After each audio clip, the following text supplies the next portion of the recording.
କ'ଣ କାମ କରୁଥିଲୁ ଅଫିସରେ ଆଉ ଆଗ କ'ଣ ଜଏନ୍ କରିଥିଲୁ ତାପରେ ରିଟାୟାର୍ଡ କେଉଁଥିରେ ହେଲ? Typing clerk. ଟାଇପିଂ ଶିଖିକି ଜଏନ୍ କରିଥିଲୁ ତାପରେ କ'ଣ ସବୁ ପ୍ରମୋସନ୍ ହେଲା?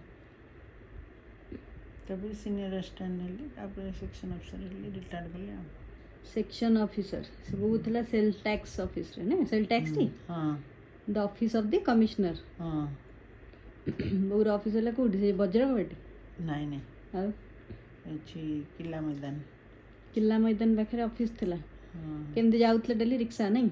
हां बाय रिक्शा ऑटो ऑटो टा तो बहुत परे हितु फर्स्ट रिक्शा तापरे ऑफिस घर केते बेला बाटली 10:30 10 सेठी पहुंचला रिक्शा रे हाँ 10:30 11 तापर सेठू बाटला 5टा 5टा 5:30 5:30 एठी आसी 6टा सेठी एठी 6 6:30